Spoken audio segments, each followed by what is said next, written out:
call this meeting to order. Mr. Howell, will you give our invocation, and Ms. Peterson our pledge of allegiance? This flag here. Let's bow our heads. Dear Heavenly Father, I'm so thankful for today, thankful for this rain, Lord.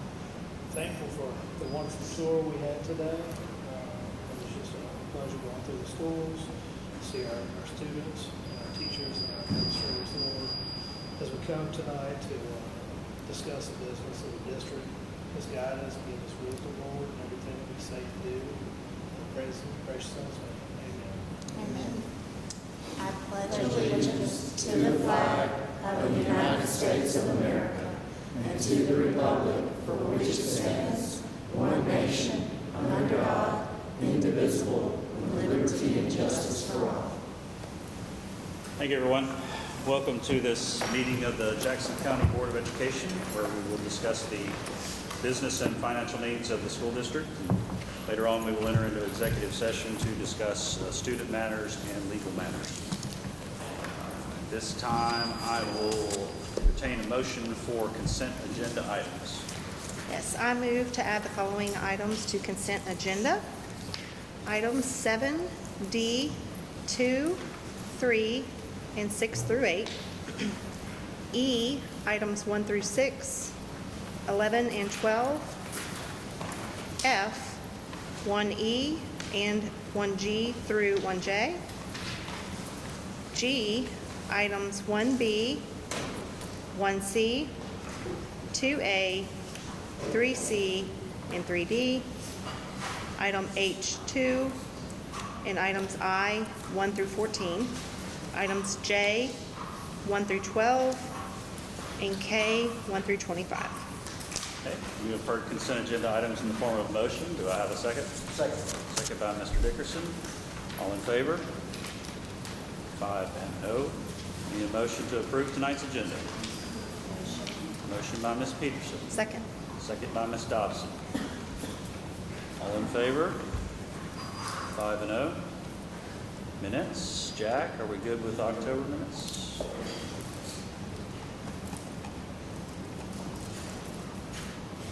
We're good, Jack? Yeah, everybody's here.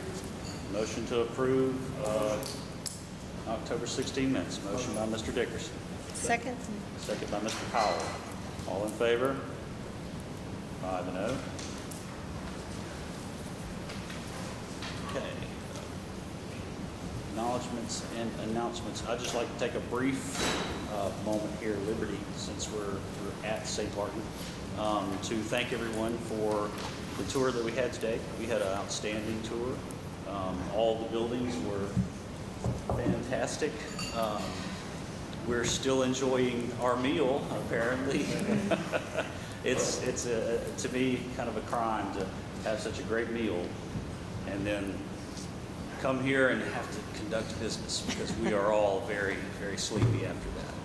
He's paid her crew do a fine job here, as well as all the administrators here at St. Martin. So we appreciate that tour that we had today. We don't have any public comments. We've had any nobody sign-ups? No, sir. Public comments. Okay. Construction update. Brad. All right, so Thanksgiving holiday is obviously quickly approaching, and so the HVAC project's going on at St. Martin, and technically we should have some units installed over Thanksgiving. Christmas is when we're going to come back and do some work in central flooring. That's been delayed for a little while. And on the change order for the additional work we put in the new central window project, finally got some delivery dates on that storefront system, and it's supposed to be here in the first of the year. So as soon as that's here, we'll schedule to get out there and get that installed. St. Martin east and north roofs, we're waiting on one piece of metal for trim, and then that's done. So it's 99.9% complete there. So, and then St. Martin Middle School HVAC, everything is complete there except for the switchgear, and that's always been scheduled to come in January. So as soon as that's in, again, that'll be an outage. We'll get that scheduled and we can get that work done. But that's everything that's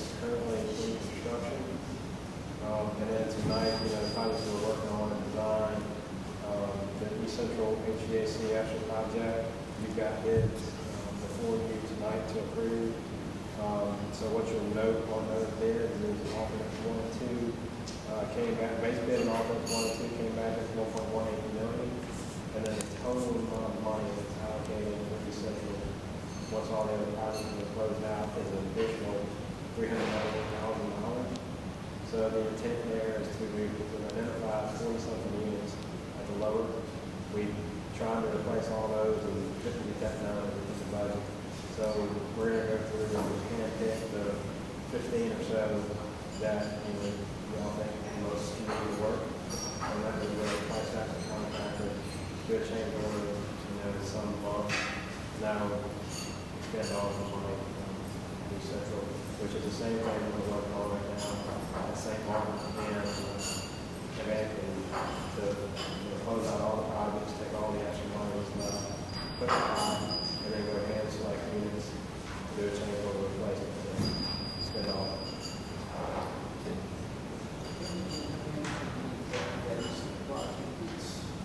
Base project, not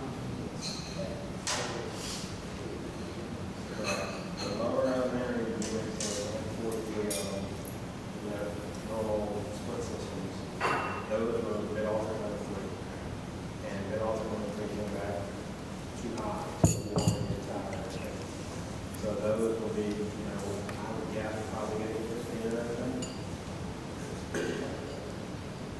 so the base project is all instances. Base project is high school.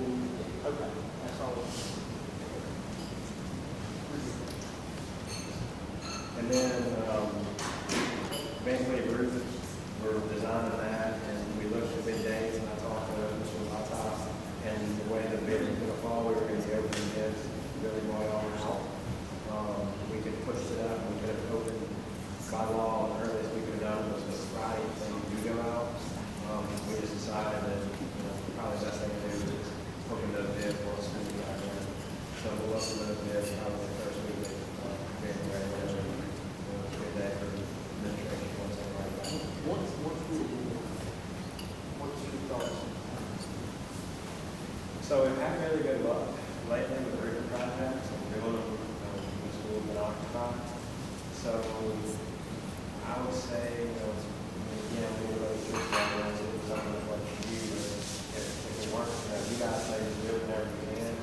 I would think that once you give us permission to award, that we're going to probably start with what maybe 60 days. What do you think the duration of So we've got an opportunity to find a I don't think it's going to be. But I think that's whether.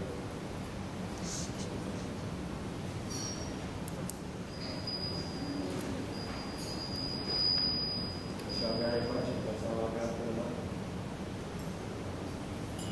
Thank you. That's good. Thank you, Brad. Thank you. Amy, congratulations. Thank you.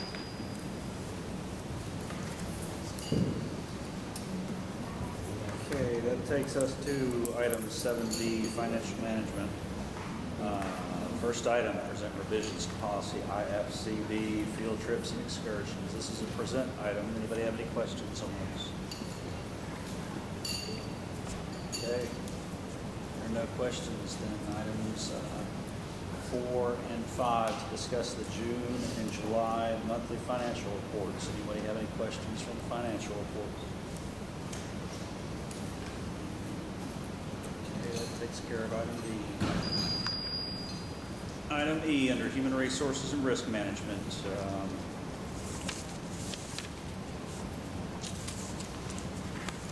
Number 8, present policy IAAA, distance online learning. Does anybody have any questions about the IAAA, distance online learning? So are we basically just deleting this policy? Is that what What was the question? Are we basically just deleting the policy? Okay. So the notes on this say the request is to omit the policy and match MSBA guidelines. Are those guidelines contained in another policy? So we don't Actually, we're not required to have a distance or online learning platform at all. This policy was developed prior to COVID, so we, a little bit of confusion of why we even have it, why we need it. We have MDE resources that are online platforms, but we don't actually have a policy for it ourselves. So it's really a redundant policy that we don't need, so that's why we moved to have it. Correct? That's correct. All right, this is just presented, just asking a question.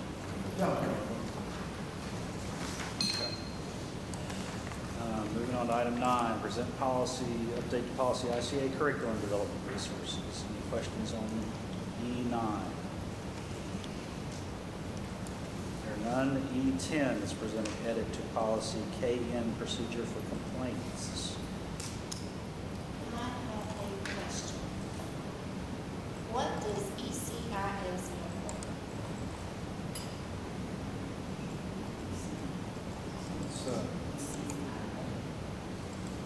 It says Title I ECIA procedure, so I'm assuming it's a federal guidelines. Is that right? ECIA. Title I ECIA. So I Googled, and there are quite a few acronyms out there, but I wasn't sure exactly what that was.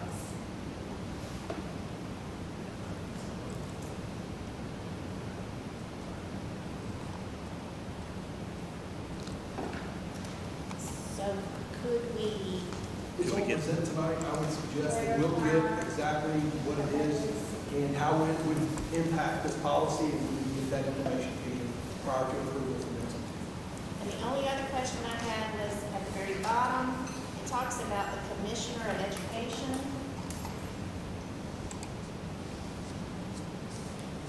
All the way at the bottom. Number 6. Yeah. Who would that be? The local educational agency, I believe, would be. That's us, but then to the Commissioner of Education.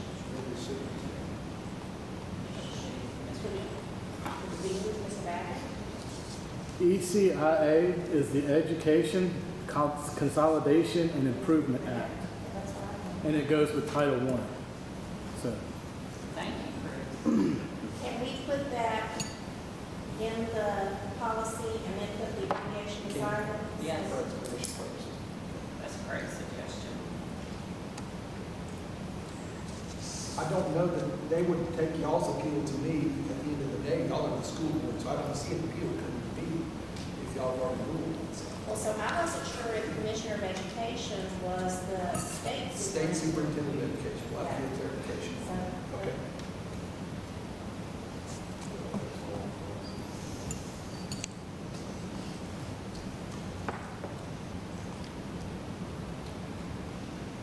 Okay, any other questions?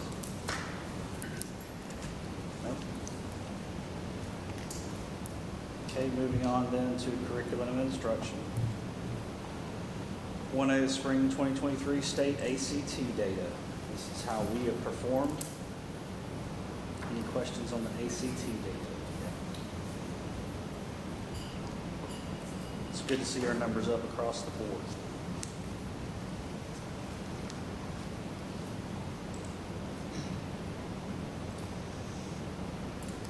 Okay, moving on. Or Second table, the second table. number of senior school, 28.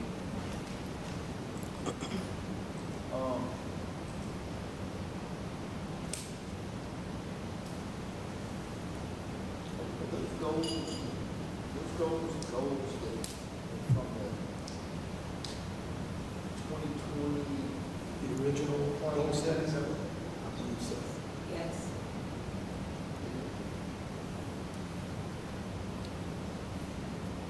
Because it's got the goal and the actual for each one of those years coming along from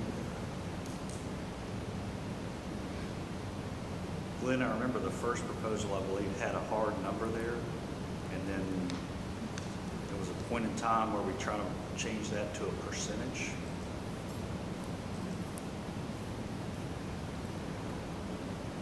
I knew that you had asked for this information, that's why we wanted to make sure to include with our ACT schools. So the goal, we met our goal in '22, but obviously the goal in '23 we did not meet, but it jumped, that goal jumped from 74 students to 93. Was that just, how did we get to derive that 93? Do we remember that goal while we set that? So, kind of way all this hashed out, back in 2020, we were going to hire these ACT coaches. One of these sent one, they was his son. That point in time, I thought the number was 27, but regardless, there was an ACT number in the state of Mississippi that if you hit that number or above, your child would get like a $5,000 scholarship. Of course, we got higher than that, it was great, but that was kind of a break point number as far as getting the scholarship. And so, just together as a board, we thought, wow, we could do something. Because these businesses, I can't think of the name of some of them, but they're like guaranteed. You sign a deal with us, we're guaranteed to leave your ACT numbers 4 points or 6 points or something, some kind of deal with that. And so we felt like if we could somehow tap in to what those people were doing on the private level, but in our school district for our kids, and we could dramatically improve the number of children in Jackson County that would be eligible for that $5,000 scholarship at State, Ole Miss, or Dixon. And so the goal was to double the number of children in 5 years that were scored above 27. So we snapped the line right there in whatever the previous year was. We go back to that January or February 2020 presentation. We snapped the line and we said, okay, we're going to gradually, incrementally every year, plus it up some so that at the end of the 5th year, we double the number of children. What would those intermediate goals look like? And that was what we were trying to do. That's what I was trying to speak to in the previous meeting. I don't think we ever made a lot of headway on these. This all just from him. Maybe that table talks to me. But that was kind of the philosophy. We felt like, we invested quite a bit of money. We invested, as I recall, about $450,000 per year. But we felt like it was a good investment if we could get those numbers based on $5,000 scholarships per student. We could increase that for our taxpaying public, and that would be a good use of taxpayer. So that is kind of what we were trying to do. Is this identical to that 2020 presentation? These numbers? Is that those numbers? Are those numbers identical? Is someone adjusted a little bit?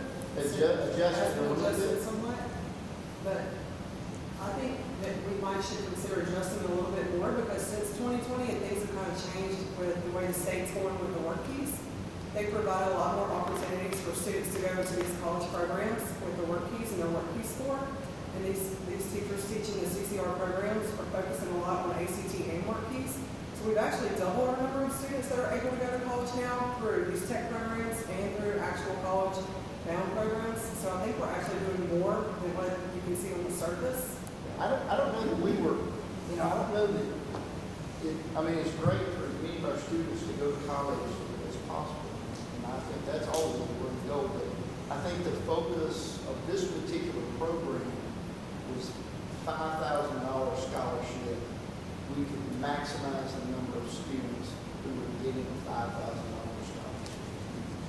not sure we ever did. So these numbers are not identical to that I feel like 2020 I feel like presentation? with Dr. Westphal, before she left for her final year, that these were adjusted somewhat based on the goals. Did she increase it or did I she think we do lower this a the little standard? bit She lowered it? based on the data that they have. Did she ever come back to the board and get the board concurrence? I thought that it was presented today. I can do some research on that. That's where I think the presentation was that said we were shifting to a percentage of that because I think at the time it was perhaps difficult to get those numbers to move, more difficult than we originally thought. We send it to you, like, I said. Yeah, I like that. I like to see that. Thank you. Now, if y'all want to shift towards some percentages in lieu of just an outright number, I see where you're going to try to get a reflection of the population, what percentage of that school is now scoring 28 or higher.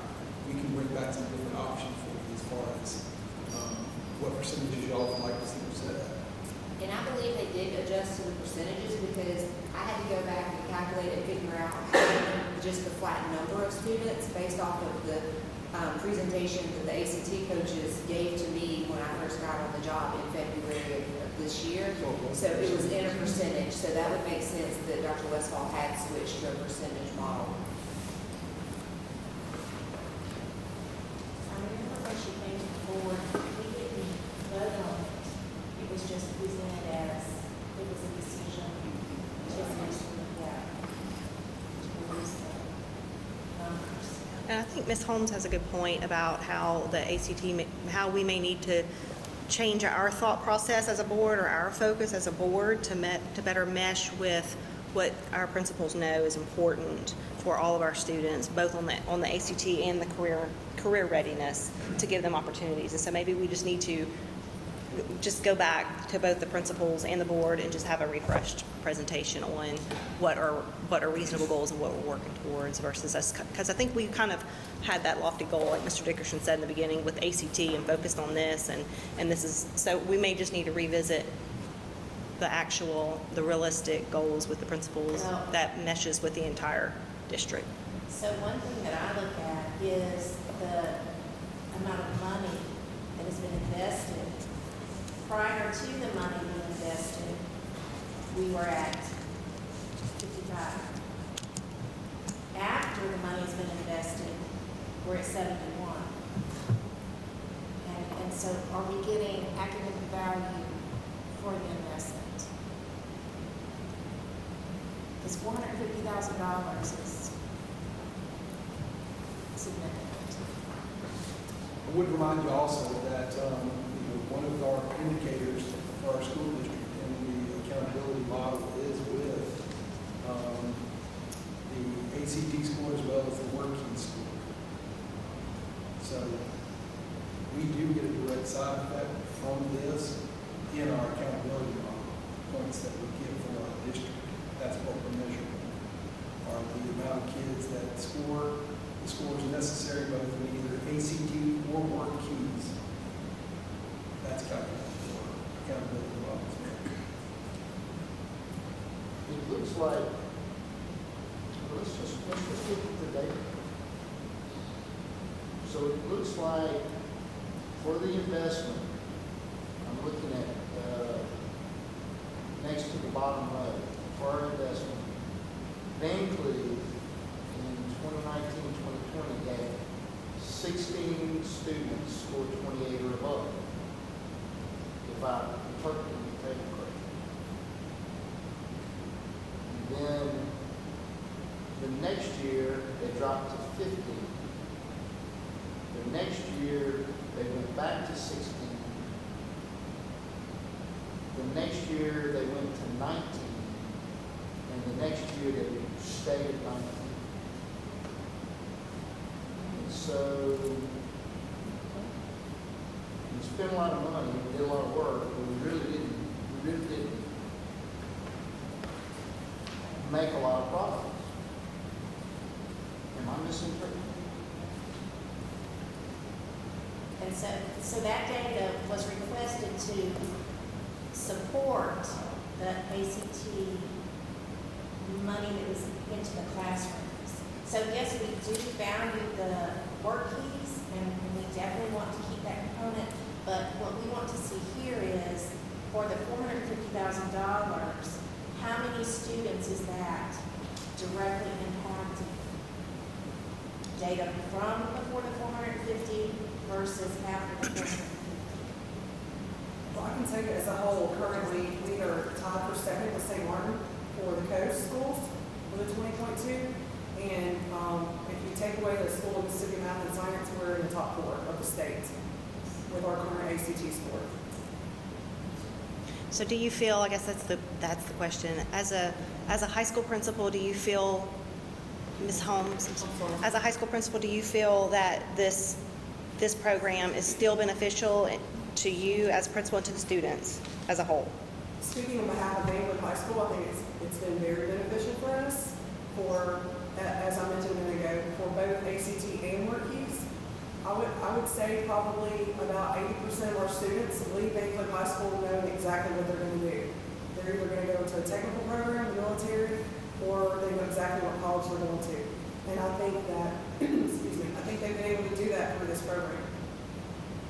Because our ACT instructional coach works so closely with them and meets with them individually and creates plans for these students and sits down with them and develops plans, where do you want to go, gives them realistic expectations.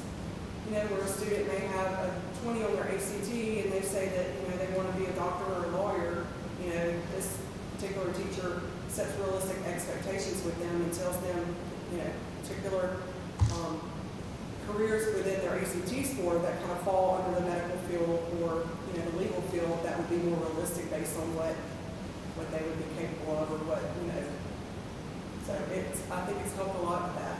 So our focus, on just the numbers is probably not a good picture of how valuable it is when you're talking about work keys and those data points that it's helped, but may not be on the chart. Yeah, I think the numbers are a little tricky, and that's kind of what I was trying to say a minute ago. I guess I just didn't get those words out right, but I do think that overall, as far as our students as a whole, I think the program is truly beneficial for our students.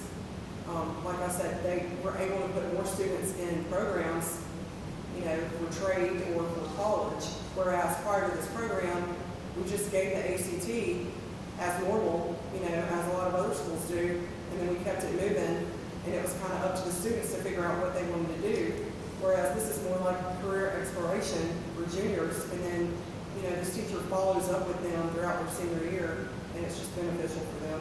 It's actually really neat to see. The students, when they come in, they get really competitive with one another. They find out the student has a 28 and they're capable of making a 30. We've had 530 plus on this recent test that we took last month out of our current junior class. Our average was a 19.3 out of our current junior class right now on our fall test. So we do expect it to go higher than a 20.2 for our spring test. And every class is different, so you have to keep that in mind too. You're dealing with a whole different group of kids. I think you got to look to the numbers. Surely the numbers are numbers. Hey, this was the goal. This is where we got, and we either trended up or we trended down.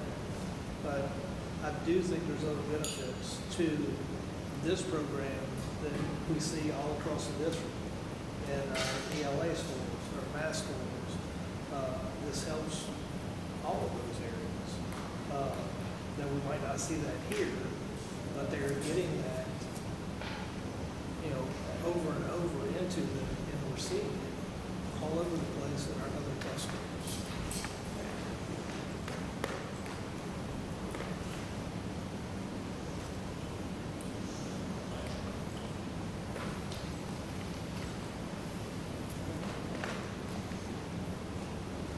Okay, good discussion. Any other comments on it? Okay.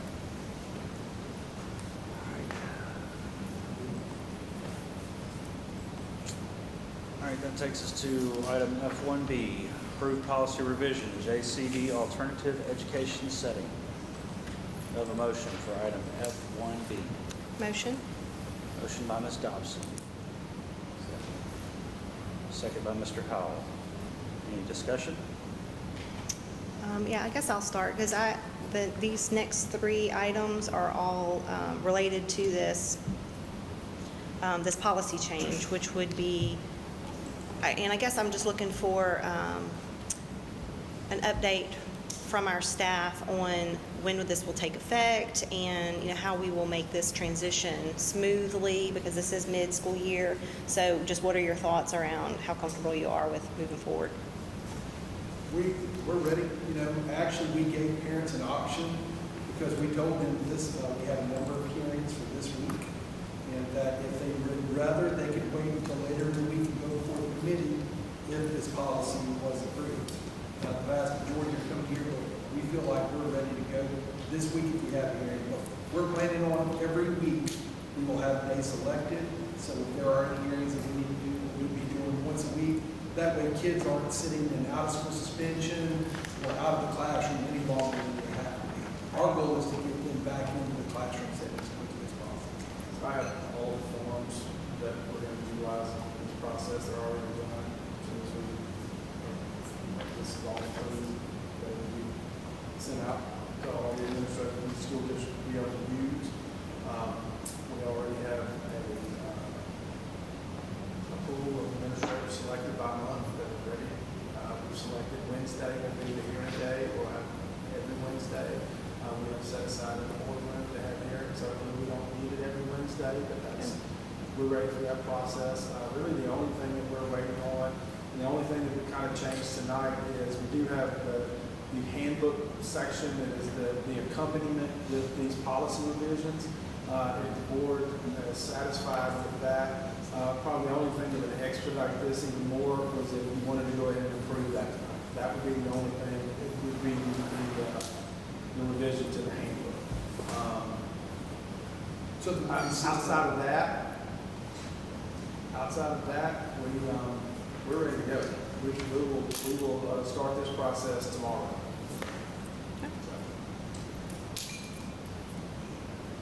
Thank you.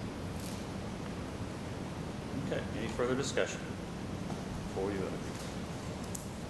Okay, all in favor of F1D? 5 and 0. Takes us to F1C, approved policy revision, JCA, Student Code of Conduct. Do I have a motion for item F1C? Motion.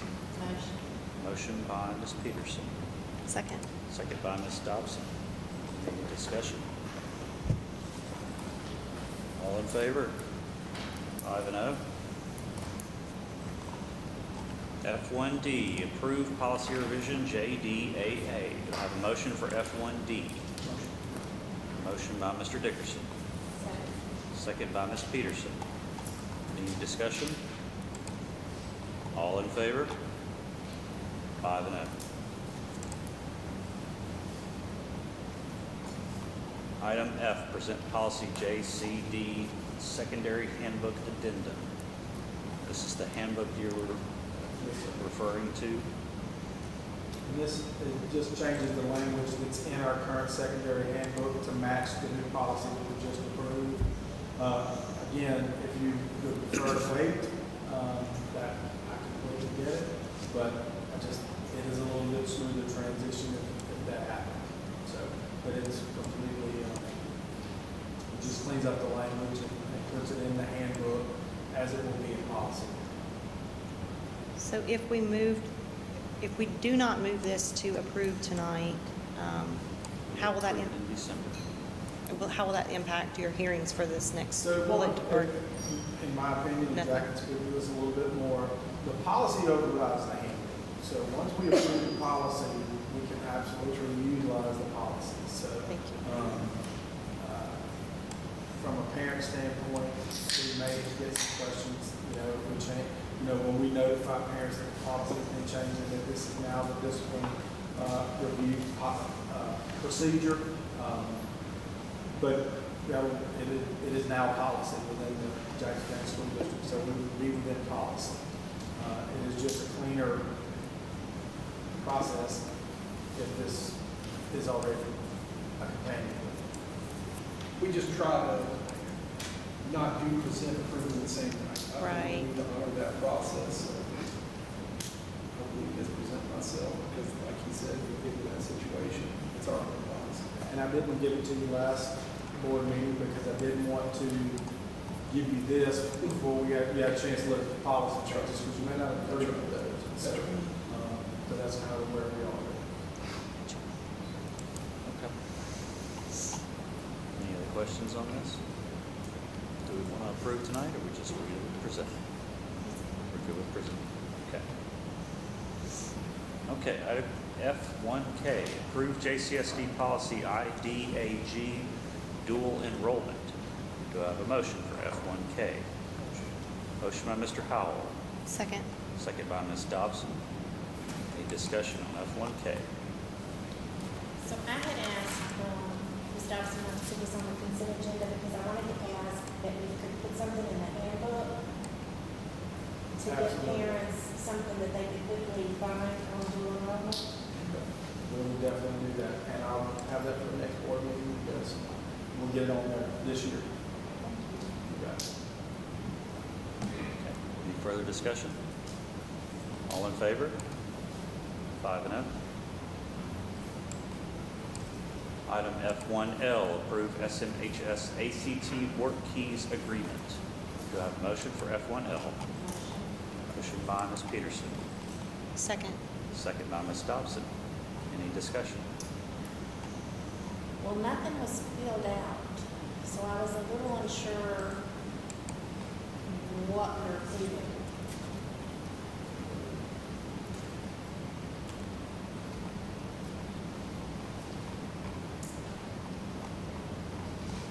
It's almost like the blank form. Yeah, it's a blank form. I think the blank form was uploaded rather than the actual completed form that we may have needed.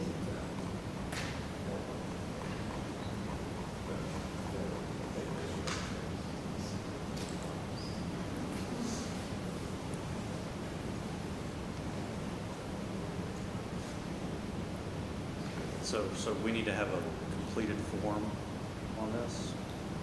We can bring it back next month. There's still some things Jack doesn't like when this agreement. He says they've made enough changes to comply with this law. But I've approved it. I mean, I haven't approved it, but we kind of went back and forth since we, I don't know, we got so many things going with ACT. But this is a particularly important one. And that, you know, I mean, I feel comfortable going ahead and approving it because a lot of times we do is, you know, hey, we can't do this under Mississippi law, but I feel like that as long as we have the Mississippi law applies rather than Iowa, which is what they want, that I feel like we're protected. And Is there's that only one provision in there that bothered me, and it was about damages. Finding in a lot of these agreements, and I kind of don't understand because their whole business is predicated on doing business with schools. And, you know, they come up with, well, other districts don't, you know, worry about this, and some of them may not, but I got a feeling a lot of them do, and that's my paying attention. So should we lay this aside then for an No, addendum to next month? I mean, I would say it's okay. If y'all want to approve it or not. I mean, that's why I went ahead and approved. Well, so the, Because What are we voting on? Yeah, we don't have a There's nothing completed to form that. though. It's not completed yet. yeah, it just says for St. Martin High School, but it says authorized locations and the actual products, nothing's listed, so we don't know which ones, which locations, which, I guess it's just St. Martin High School, but the products are not. And my next question was, does each high school do this separately, or does each maybe not every high school chooses to participate in this? That's correct. They are done separately, but the question's been raised. If we purchase it as a district, because my understanding is you can use as many as you want. Do we have to purchase one for each one of the attendance centers, or can we purchase one district-wide and use it Right, for all of our students? right. And list each authorized location would be each high school, so it'd just be one county. Correct. Yeah, okay. Yeah, we'll definitely like to come back maybe next We'll month. research that and bring it back to you. So we're going to lay this aside. Even though there's a motion and a second on the table right now, we'll let this die and bring it forward for December. Okay. Let's see, that takes us to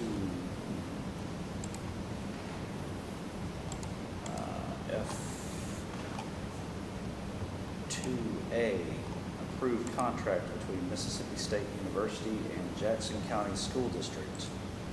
Do I have a motion for item F2A? Motion. Motion by Ms. Dobson. Second by Mr. Howell. What is this? Visually, it's services for our visually impaired students. That's a contract that provides some of those services. Ms. Stallworth, I think she's here, she'll talk more to this than I can. Yes. We have an influx of visually impaired students here in Jackson County School District. And they have to every so often have what we call a visual assessment.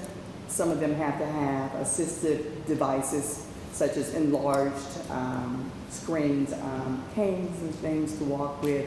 The school district is responsible for assessing those children and making sure that those provisions are provided to them through IDEA. Through Mississippi State, the T.K. Martin Center has to have an agreement with the school district in order to come down and assess those students that are visually impaired. So that's all this is. It's just so we can get those children assessed. So we're contracting with Mississippi State to provide those services for us for our visually impaired students. Yes, sir, because they have to be, they're specialists. They're called orientation and mobility to actually show students who are blind how to actually walk around. There are other different devices that they have to have. And so they come and they assess them because there's not very many in the state. Mississippi State is the only one in the state, the T.K. Martin Center. They do all types of handicap accessible technology for people who are handicapped or disabled. Right now we have about 3 students that have to be assessed. They are completely blind. These children are totally blind. So on here, it says adaptive driving evaluations at $2,250. Yes, ma'am. So that's where they come in and evaluate the And if we have children who are older that are geared to drive, T.K. Martin is the one that comes and outfits those vehicles. They put the lifts on vehicles so people who are wheelchair bound can drive. They do the full gamut of the 13 different categories of disabilities that the state of Mississippi acknowledges. Jack, have you had an opportunity to look over this? Is it okay?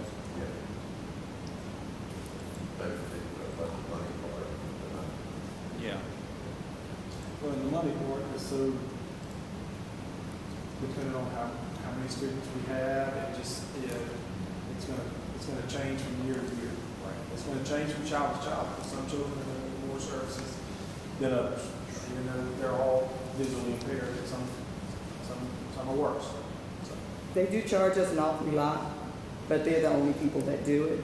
I'm trying to get the biggest bang for our buck to have them assess all of these students when they receive our approval, if we approve. The thing about it is that if we don't approve, I don't know who else we're going to get, and then the special education department will stand to be in violation of the provision of IDEA and the provision of faith.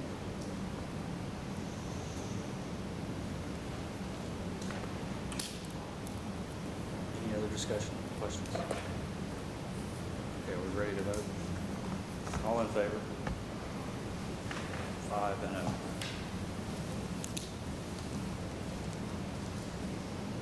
Okay, we do not have anything for items 3 or 4, which takes us to operations and support.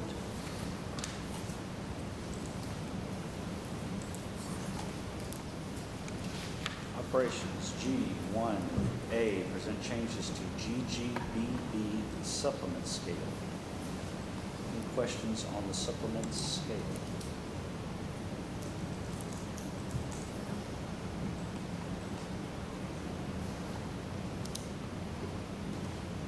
No questions? G1D, approve East Central Attendance Center HVAC projects. Do I have a motion for item G1D? Motion. Motion by Ms. Dobson, Second. second by Ms. Peterson. Any discussion? Yes, so the motion here is to approve which of these two vendors the motion is for. Just clarify. Looks like Okay. members who are recommending. Okay, gotcha. In the actual letter, to approve that letter? Yes, ma'am. Okay. With alternate 1 and 2, this is the one at 1.18 million that Brad had mentioned earlier. And that is budgeted, correct, Ryan? That's within budget? Yes, sir. Okay. Okay. Any other questions? Okay, all in favor of item G1D? 5 and 0. Just takes us down to food services and on the October 2023 reports. G3A. Okay. Which takes us to 16th section land. That's what these two are. Consent agenda, I apologize. Approve Jackson County Parks and Recreation request to shift location of the arena 0.17 acres in Buncus Park. Do I have a motion for item H2?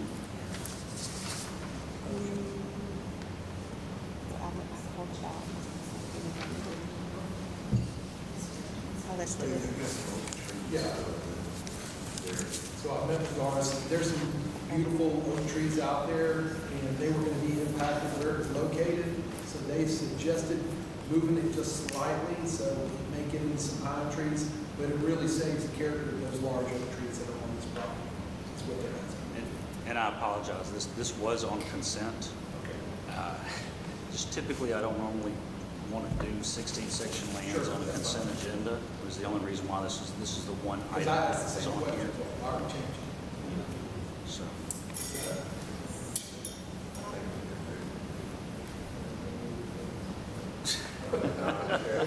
no? Oh, no, they moved this thing. Okay. The steel girder. Well, they must have moved it without, I think they already did. I think they already. Yeah, so that's what he just said. So So it's moot? we better move it. we better. But from consent standpoint, I don't know how we do Yeah, that. this was listed on consent agenda, but I guess if we, as long as we have the discussion on it and we vote on consent, it's the same outcome. Okay, good. Good call. H2. Thank Yeah, you. We just had a little discussion on it. Okay. Okay, that moves us to contracts and agreements, which I have to get something for, because we only have one item that's not on consent for the rest of the way, and that is to approve the Vice Chairwoman Amy Dobson resolution, item I-15, and I'd like to read this into the minutes. Jackson County School District Board Resolution in recognition of profound appreciation of distinguished service of Mrs. Amy M. Dobson. Whereas Mrs. Amy M. Dobson, District 2 representative, has dedicated 6 years of stellar service as a zealously devoted public servant to the Jackson County School District. And whereas throughout the course of her term on the Board of Education in general, and specifically during her tenure as Board Vice Chairwoman, she has substantially contributed to the development and administration of the Jackson County schools. Whereas she has demonstrated the ability to work with the administration, staff, and community in an unrelenting effort to promote the operation, programs, policies, and procedures of the Jackson County School District, thereby establishing a benchmark for excellence. Whereas during her term, she has compiled an extensive knowledge base and presented a public image of Jackson County School District as one of the best school districts in Mississippi, effectively voicing this message on the Mississippi Gulf Coast and beyond. Whereas her commitment to public service, ethic of hard work, and diligence has been of great benefit to the Jackson County School District. whereas her dedication to public service continues by serving on the Mississippi School Board Association Board of Directors beginning November 2020 to present, and whereas her leadership, her concern for others, her strong commitment, her dedication to all of the students in the Jackson County School District, and her knowledge and skill in the performance of her duties will be sorely missed. And whereas she has had an immeasurable positive influence in the lives of our administrators, staff, students, and parents, and be it further resolved by the Jackson County Board of Education that we join her, many friends and family, the administration, staff, and general public in commending the work of Amy M. Dobson as being outstanding and dedicated public service. Now therefore be it resolved by the Jackson County Board of Education that we do hereby commend her dedicated service and express our best wishes for her continued success in her future endeavors and for many years to come. Done by order of the Jackson County Board of Education this 13th day of November 2023. Thank you.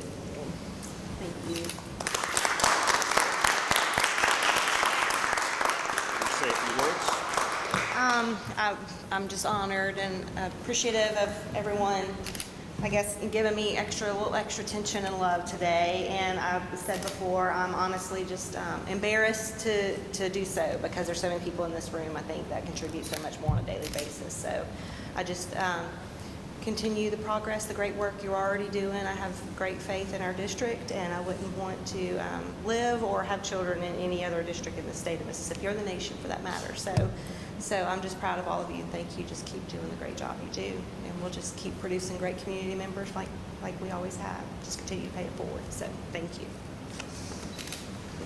We do need an emotion to approve this. Motion. Motion by Mr. Howell. Second. Second by Ms. Peterson. All in favor? Thank 5 and you. 0.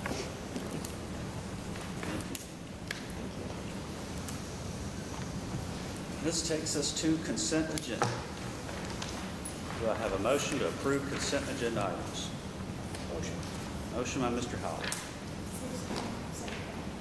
Second by. Second. Second by Ms. Peterson. All in favor? 5 and 0. Okay, Mr. Baggett. Thank you, Mr. Lee. I'd like to first start by, following what you said regarding our school board tour today. I thought it was outstanding. I thought our administration did an outstanding job of presenting their data from their schools and what their plans are to move us forward, raising the standard for Jackson County and especially here in the St. Martin schools. So I was pleased with that. We identified some areas where we're doing some things good, but I was also glad that they had an opportunity to point out to y'all some areas they'd like for us to help them with. And one thing all of our administrators say is they're very appreciative and feel the genuineness that y'all do want to know and that you are hearing them when you go on these tours. And trust me, I've been in places where that was not the case. From an administrative standpoint, that's very important that y'all are here, hearing what they have to say, and you support them. So thank you for doing that today.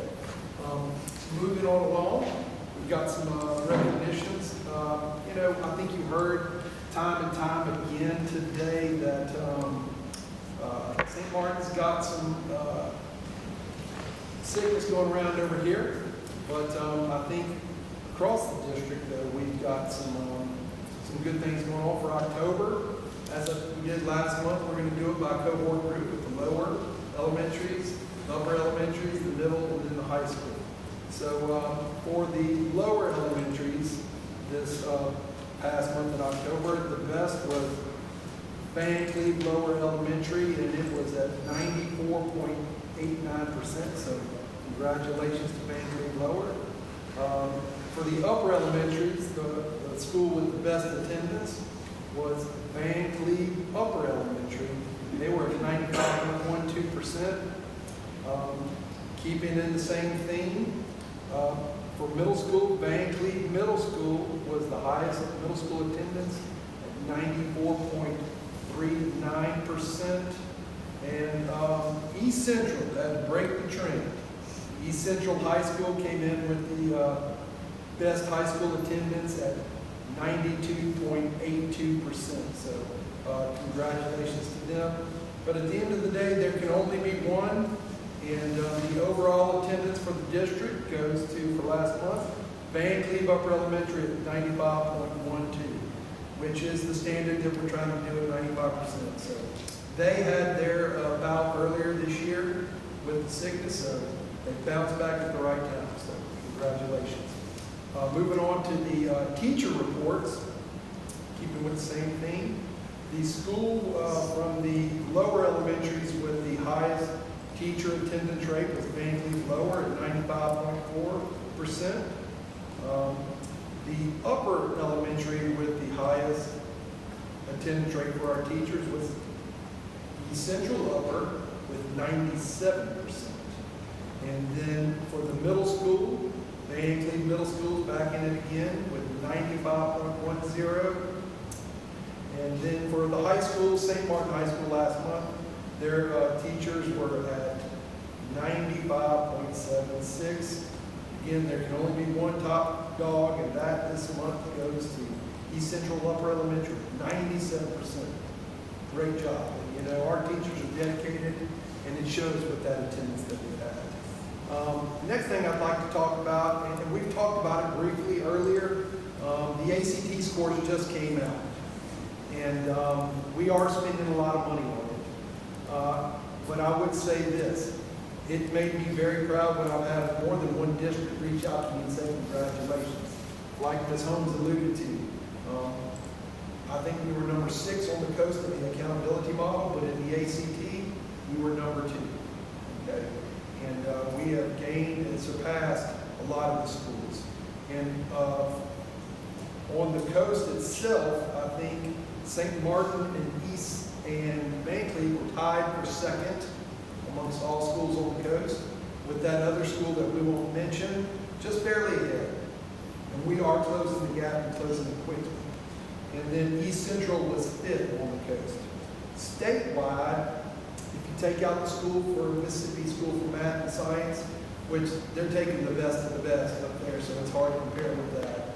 But if you take them out, then St. Martin and Van Cleve would have been tied for 5th in the state, which is quite the accomplishment, and East Central would have been 10th. And combining those, we would have been well within the top 10 in the state, whereas on the accountability model, we were 15th. So I think our teachers and students have worked extremely hard to get us where we are. Do we have room to grow? Absolutely, and we will continue to grow. And we'll make note, this is the first year, I think, and I can't remember how many years, that nationally, the ACT score is going down. When we are growing, nationally it's going down. And having conversations, not every state tests all of their students. You know, Mississippi has made it a priority to do so, and I think it's the right thing to do. But a lot of the states we're compared to may only test 5 or 10% of their population, which you can't compare. That's not apples to apples. So I'd like to say kudos to our principals, our coaches, and our students especially for the work that they've done on the ACT. The last thing I'll end with, I'm going to be traveling to Jackson on Wednesday for meetings, so I won't be out of the district this Wednesday. But other than that, that's all I have at this point. Okay. Very good. If that's the end, then I will entertain a motion to go into closed session. Motion by Ms. Peterson. Second by Ms. Thompson. All in favor, go into closed session. 5-0. That was at 6:07. Okay, thank you everyone.